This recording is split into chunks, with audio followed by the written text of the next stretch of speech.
October, 1862. Autumn was rolling into the Ohio countryside as swiftly as Confederate rebels. The air was crisp and cool, and the leaves had begun their yellowing descent as they lightly carpeted the earth. It had been a long but routine day for Elizabeth. She had spent the day caring for her 3 children, chasing after the chickens, feeding the animals. She swept the porch, mopped the floors, and turned the horses out in the late afternoon. While the children sat quietly reading and cross-stitching, Elizabeth took to the garden, watering can in hand, and began tending to her carrots and squash. As she stood in the garden, she gazed across the property at her husband, Jacob, and his friend, Mr. Becker. The 2 men were chopping wood and chatting. Reels of low laughter periodically rolled from the pair, and Elizabeth smiled. As the country descended into civil war, moments like this were precious.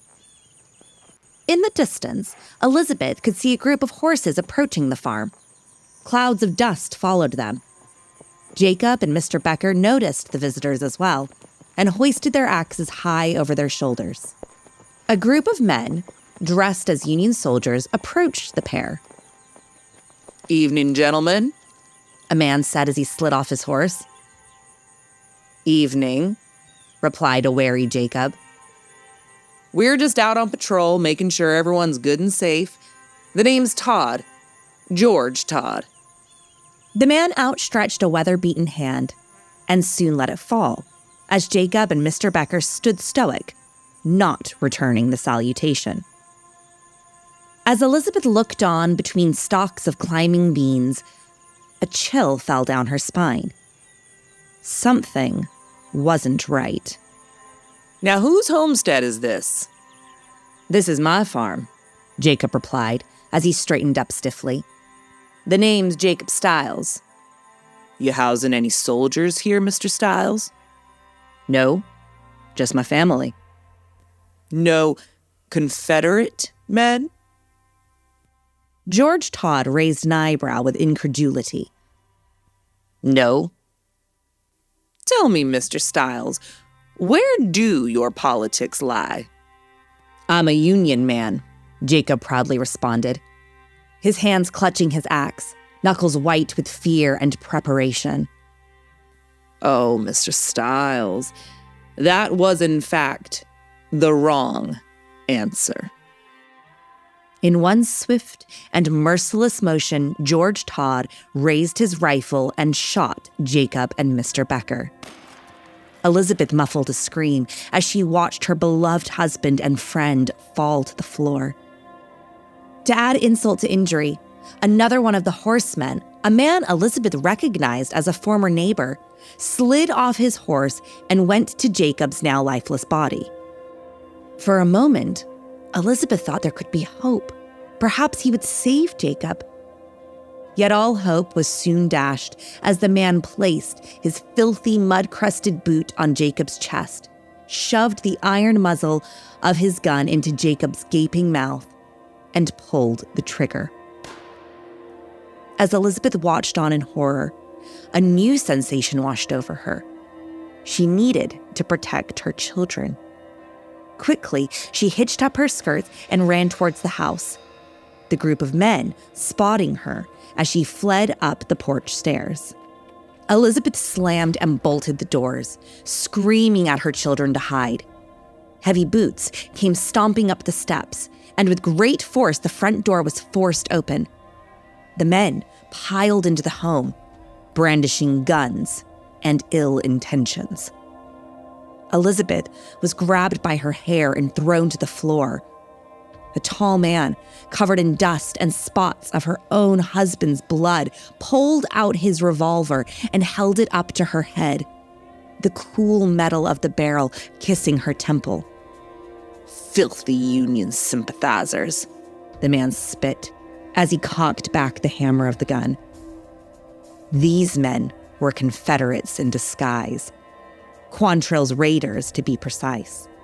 A band of ruthless rebels that were tearing through Ohio with the speed and ferocity of wildfire. As Elizabeth sat, curled up on the floor, tears streaming, body shaking, she could feel her children's eyes upon her from their hiding spots. "Step aside, Todd," a low, gruff voice called out. The man looked Elizabeth deep in the eyes before lowering his gun and stepping back. Into the room came a tall, slim, young man, Charles Quantrill himself, the leader of the Confederate guerrilla group. He stooped down and lifted Elizabeth's chin. "Let her live. She's too pretty to die."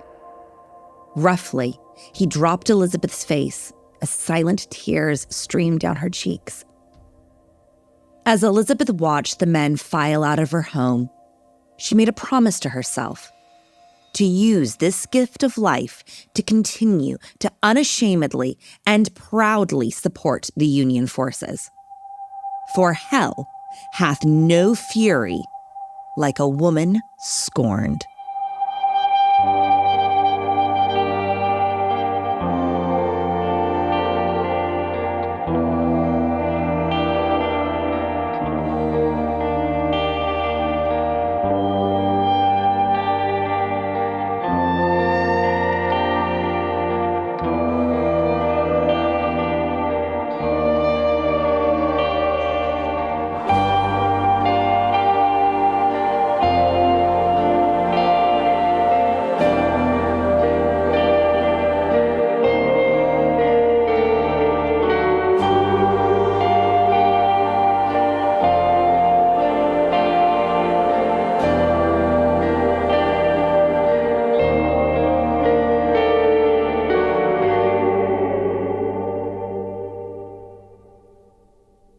Do you ever lie awake in bed at night and wonder, what is happening in the West London Witch Patreon? Are you plagued by the feeling that you're missing out?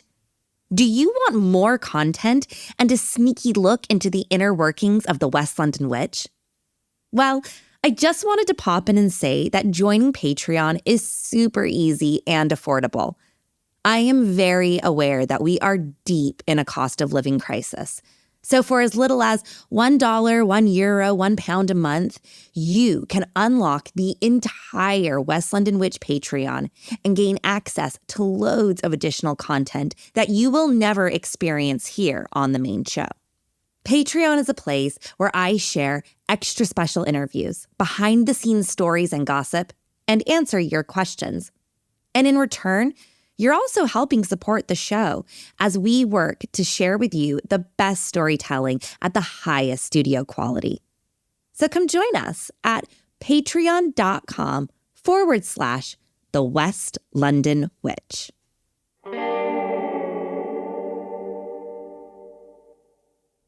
Hello, and welcome to episode 67 of The West London Witch, a podcast where we share stories about those moments where we find ourselves very much not alone.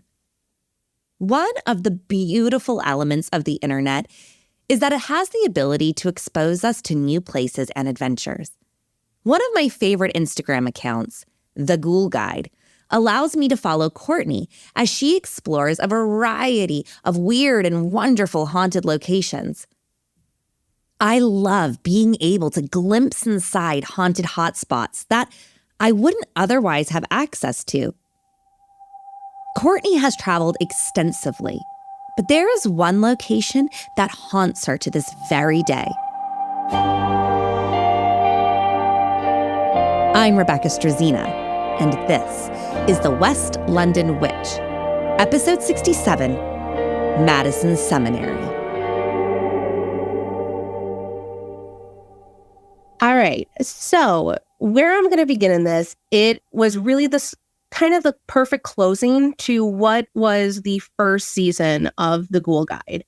Back in November 2021, I had the chance to kind of start helping my friends out with their event company, where we rent out places and we give you the chance to investigate with us. Courtney runs an extremely successful TikTok and Instagram account under the handle The Ghoul Guide. She takes her followers along with her during her travels and investigations, and shares evidence, photos, and haunted travel recommendations on her page. Back in November 2021, I had been investigating with a group of friends running an event for his company. We were doing an event in Ohio at a place called the Madison Seminary in Madison, Ohio. And this is a location that has seen many, many eras of its life. Madison Seminary is a beautiful and vast brick building situated in the tiny and picturesque village of Madison, Ohio. Originally, the seminary began as a humble timber-framed schoolhouse in 1847. The goal was for secondary school or college-age students to attend the seminary for higher education. However, as attendance grew, the school also needed to evolve in order to house and educate more students. In 1859, a large and striking brick building was added to the smaller wooden schoolhouse. This addition was now able to provide housing for up to 150 students.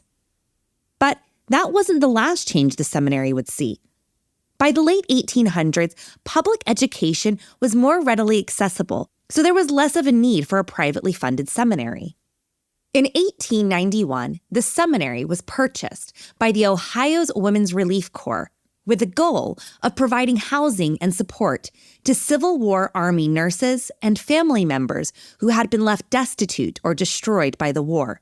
The seminary was renamed Madison Home and once again saw another remodel as a new wing was added to the western side.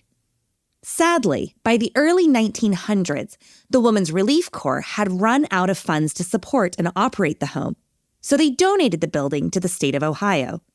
It then took on its third name, the Home for Ohio Soldiers. In 1962, the home was transferred to the Ohio Department of Mental Hygiene and Corrections. The building went from being a sanctuary for widows, mothers, and children to a center for mentally disabled women and psychiatric patients.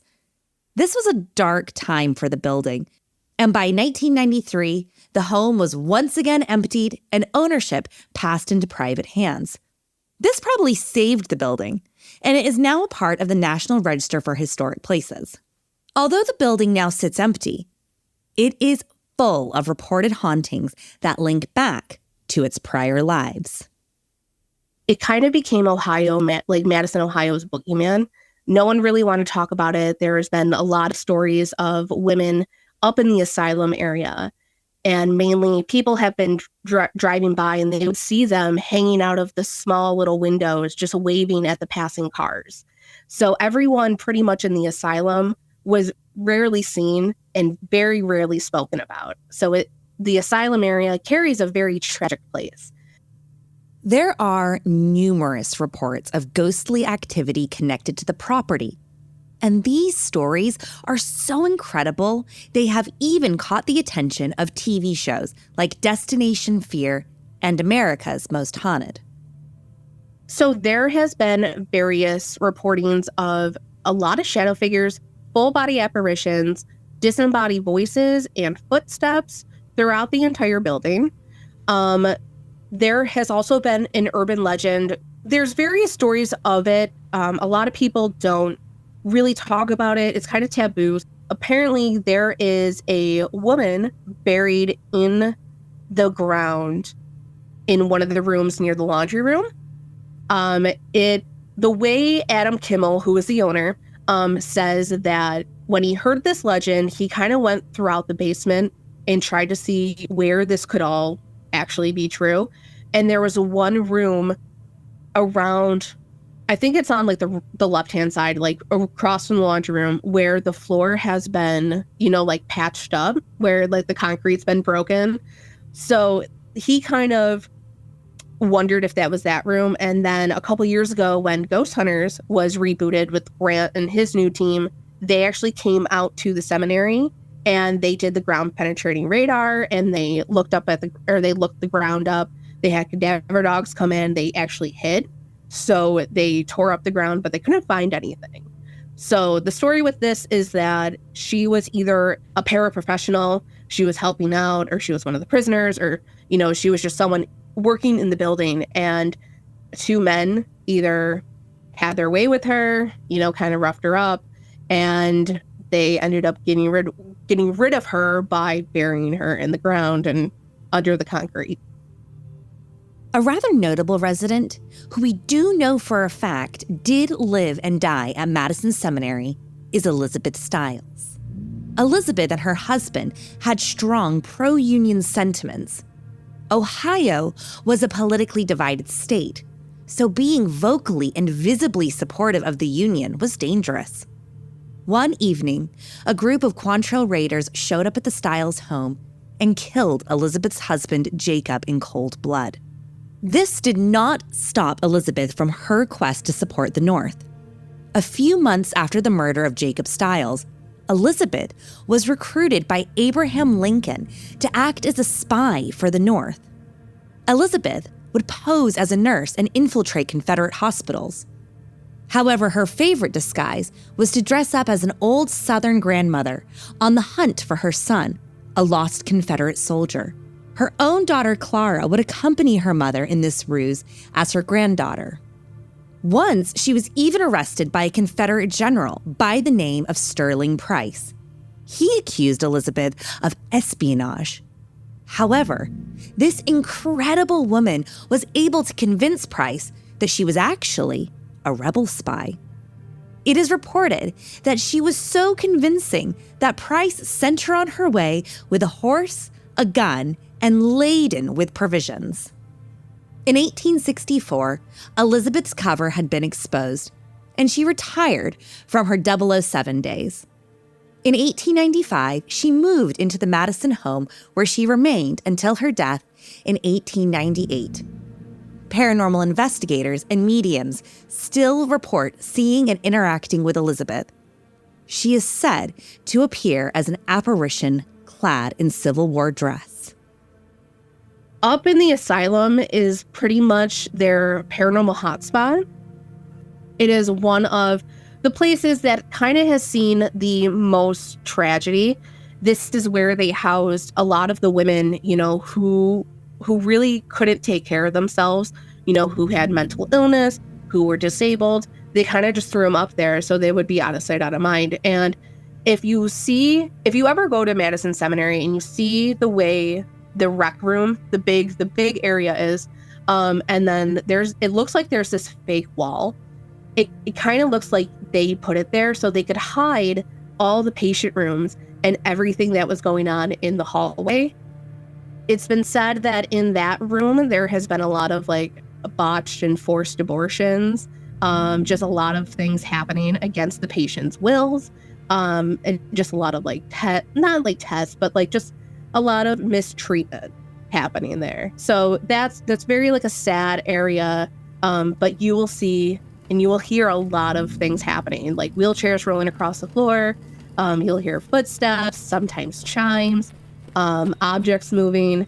This place kind of has it all, and you kind of just have to sit and listen, and they'll come find you. A building this old and with such a diverse history, it is bound to have an atmosphere. But are all these stories of ghosts just myths and legends? Or is the seminary truly spirited? So back in November, we were closing out the season, and we had just did an investigation at Fairfield about a couple hours away. And this was our very last chance. We would all kind of be together before the winter came, and we all kind of went our separate ways to hibernate. We spent the night just going around. It was the typical event. We ghost hunted. We shared our space with the ghosts, and we showed other people what Madison Seminary really is and how scary this place actually can be. Back in 2021, I had only been to Madison probably about 3 times before this, and I've only investigated it about twice. So I didn't really think anything of it. I knew it was a scary place. I've heard a lot of stories coming out of it, but I never really had that one ghost story to really shake me to my core here. And that's kind of what I wanted. So around 4:00 in the morning, we ended the event. We said goodbye to our friends. a few friends went over to a hotel, and a handful of us decided to actually sleep in the seminary. We were in the lobby. It was freezing cold. I don't even know why we did it, but it was just a spur of the moment type of thing. And everything seemed well. We closed out our event, and we packed up, and we realized that we were missing a piece of equipment. So all of us being exhausted, and it nearing about 6 a.m. now, after just talking with friends, we were just like, you know what, we'll find it in the daytime, mainly because it's a little black box and we are just going to roam around looking for absolutely nothing. So I laid down on my cot, and I remember looking out the window, and I could just barely see the sun coming up. And in that moment, I was like, this is a really, really great way to end this season. It was an unexpected journey that I found myself on. And I don't really know what's to come, but I'm very excited. And I wanted to be with Madison more. It was a building that kind of just grew on me, and I didn't know how connected I would be to it until like a couple hours later. After falling asleep for a few hours as the sun rose, the next day brought more activity than the ghost hunt the night before. Probably about like an hour and a half of little to no sleep. We wake up, and, we start kind of cleaning up and shuffling our feet, knowing that we don't want to leave each other. So a group of friends come back, and we were all talking about how we lost a piece of equipment. And since it was a big spot, we decided to break off into like a little group. The building is so massive, the team split up to search for the missing gear. Courtney and 2 friends began searching room to room in the oldest part of the building. The equipment was nowhere to be seen, but the seminary felt electric. There was still like an eerie vibe, as if someone was following us. That spot has given us many EVPs that we've captured, such as someone yelling that they came from the mirror. We've seen shadow figures. That spot just isn't my spot to be in. So we all kind of like looked around the rooms and just skedaddled really fast. And while our 2 friends were breaking down merch and, getting their car packed up, we decided to go over to the Ohio Cottage side, which is the 4-story building, and it holds the asylum. And it's really like the schoolhouse era to the building. There were 3 floors. We decided to go floor by floor. Each of us take a floor. I decided to take the second, and I took this as my way of getting like B-roll for the winter. It was going to be our last time there. We were in the morning light. I was okay to go off alone. Normally I hate going off alone, but in that moment I felt okay because I knew my friends were directly above me. And we started walking floor by floor, and as I was on the second, my friend Deanna was on the third, and her husband was in the asylum on the fourth. And as we were walking, I could hear her walking above me. So I was like, okay, they're still up there. And then the footprints got a little quieter, and I just assumed that she was on the other side of the building. And after I did my little wraparound and got the photos and videos that I wanted, I moved up to the third. She wasn't there. As I walked around again, I was like, all right, it's fine. It's cool. She's probably just up in the asylum with her husband, because I could still hear footsteps up walking around on the hardwood floors, just in this big, empty attic area. And I was like, okay, that's fine. I'll do what I need to do, and I'll get my stuff. So I decided to, take some videos and stuff. And as I was taking a video, I could hear what sounded like a door shut above me. So I was like, oh, they have to be up there.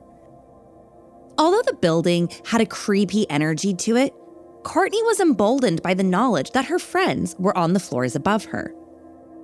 So probably about like 5-10 minutes go by, and, it's still trying to do like the last minute shots and whatever. And I hear another door shut. So I was like, what are they doing up there? And like, why can't I hear their voices? I'm just hearing footsteps and all these noises. So I decide to go join them. And on the Ohio Cottage side, there is only one staircase. And due to fire code, they had to make it into a single staircase, and it's very echoey. My friend Mark, God love him, he is a bull in a china shop. So you will hear him. Like, he has heavy boots, he has heavy footsteps. His voice carries. And then his wife, Deanna, she also had like noisy boots, and like I could hear her voice. So it's like, if they were around, why can't I hear them? So as I rounded the corner to go into the staircase, I had a Fitbit watch on at the time, and I had gotten a text message come. So as I'm going through the staircase, my foot is on the first step going up to the 4th floor from the 3rd. And I decide to look at my watch as I was going to go up the stairs. And as I turned my wrist to look at the screen, there's a text message from Deanna popping up that says, "Hey, we're leaving for breakfast. We'll save you a seat." In that moment, I could just feel my stomach sink. I absolutely went silent, and I just kept looking up the staircase that would have led to the asylum where I assumed they were. I was like, maybe they're in a room. Maybe they're up there. Maybe they're just hanging out. I probably stood there silent for at least 2 minutes without a single sound. It was in that moment that I ran down the staircase. I don't think I touched a stair on the way down. I was so freaked out. And I ran back to the base room, and I flung open the door, and there they were standing at the door with their hand on the handle, looking at me going, "Where the hell were you?" "We're getting ready for breakfast." And I go, "Where were you?" And they're like, "We've been down here for at least 5 minutes. Courtney was astounded. She had clearly heard someone walking around on the floor above her.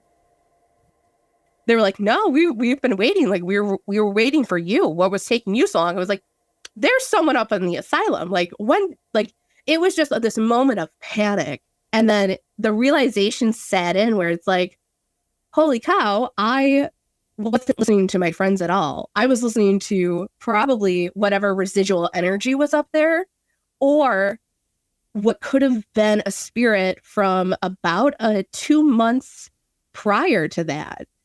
Because we captured a few EVPs, and one of them said, "Come here, I love you." Check out this EVP that Courtney and her friend Deanna caught together. Was this the spirit luring Courtney up to the upper floor? Check it out and see if you can hear the voice say, "Come here, I love you."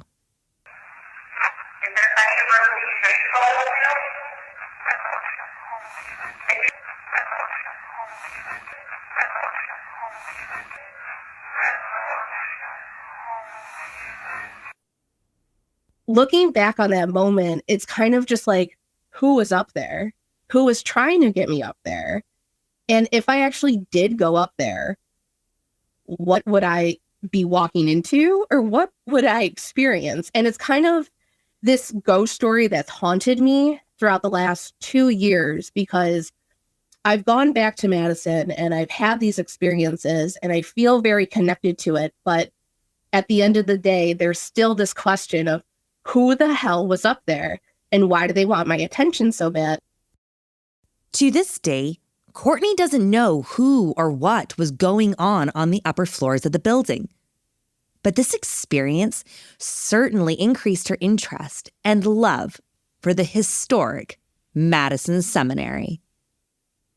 If you're looking to get scared, this is one of the places that will definitely give you a little fright.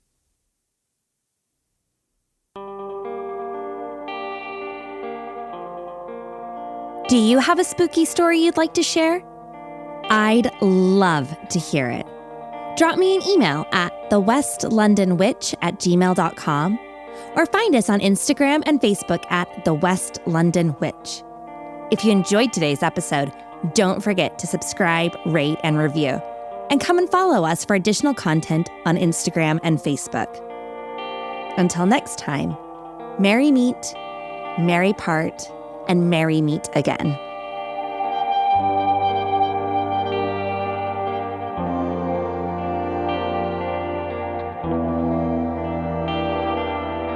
The West London Witch is created by me, Rebecca Strazina.